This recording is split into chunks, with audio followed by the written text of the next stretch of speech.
네, 안녕하세요. 코인킹 곽투팔입니다. 이제 오늘 소개해드릴 사람은 미국의 투자자 그리고 저널리스트 방송인인 맥스 카이저이고요. 주로 금융 및 경제에 관한 이야기로 유명하고 자신의 비트코인 전문 방송인 더 카이저 리포트를 진행하고 있습니다. 맥스 카이저 같은 경우 금융 시스템에 대한 비판적인 시각과 그리고 비트코인 및 암호화폐의 지지자로 알려져 있습니다. 자신의 방송을 통해 경제, 금융, 투자 및 암호화폐에 대한 인사이트를 제공하고 전 세계적인 경제 동향 및 금융 시장의 변동에 대한 예측을 제시하는 등 비트코인의 가치 상승과 관련된 경제적, 정치적, 사회적 이슈를 다루는 등 활발한 논의를 이끌어 많은 사람들에게 관심과 영감을 제공하고 있습니다. 오늘 인터뷰 내용은 이렇게 비트코인을 팔지 않겠다라고 외치는 사람이 비트코인을 과연 언제 어떤 상황일 때 매도를 하는지 그 부분에 대해 한번 알아볼게요.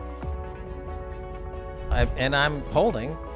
The question is, when would I be selling? More so, really, other than when would I be buying? Right? I already bought. The question is, when do I sell? So, I don't see a situation where I would want to recirculate Bitcoin into the fiat money world. Because I don't want to give the fiat money any power. I don't want to give the politicians who run fiat money or the central bankers any power. I'm trying to starve them to death. Wait, explain that to me though.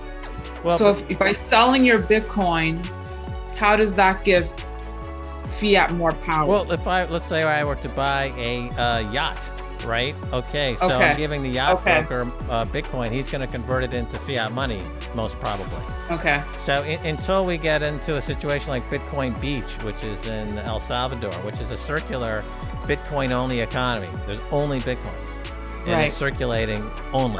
Right. So Right. when we hit a global inflection point where it's a global hyper-Bitcoinization, where essentially fiat money's been destroyed completely from the system, I would feel more comfortable coming out of Bitcoin into fiat. Gotcha. My goal has always been, going back to 20 years with Max and Stacy doing all of our shows for 20 years now almost, it's always Wow. been to attack the central banks and fiat money. So Bitcoin is the perfect tool and weapon in that sense. So the war continues. So I'm on this side of the divide of this global war. I represent those who are looking to not necessarily compete with central banks. We're looking to destroy central banks because they are the root of all of the problems of inequality, all the problems of the environment, all the problems of over-militarization. Pretty much everything that you can put your finger at and say, this stinks.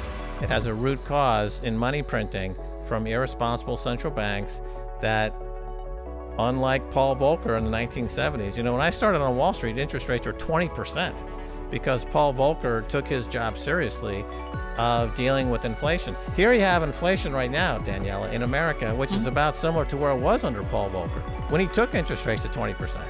And they're quibbling about whether they should raise it, up to 2.5% or something like that. Or Isn't that interesting, right? yeah, it shows you the power of quantitative easing. It shows you the power of changing the mandate of the central bank from being lender of last resort to the buyer of first order, where they simply buy everything that Wall Street produces.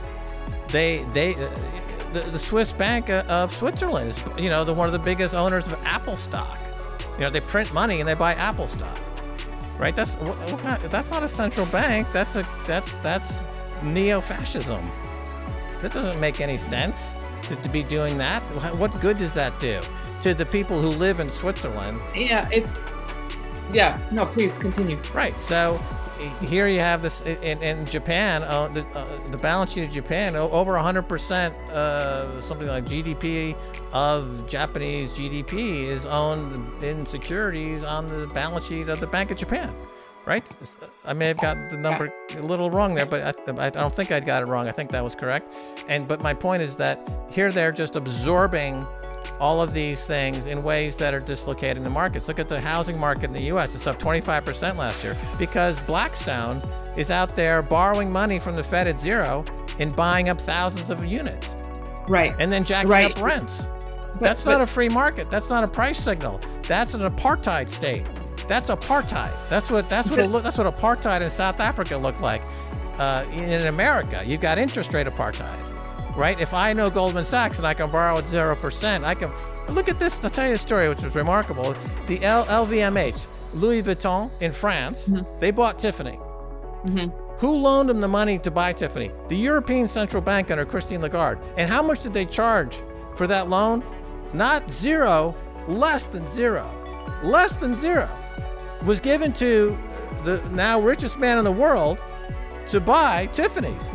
So all the earnings, bam, accretive, right to the bottom line. It didn't cost him a penny. How much did Whole Foods cost Jeff Bezos? Well, his cost of money was zero. It didn't cost him anything. So if you have a group of industrialists who are borrowing money at zero to buy up huge swathes of the productive economy and keeping it for themselves, that's not capitalism. That's not democracy. That's fascism. 이제 제가 준비한 내용은 여기까지이고요. 오늘 영상 도움이 되셨다면 구독, 좋아요, 댓글 한 번씩 부탁드릴게요.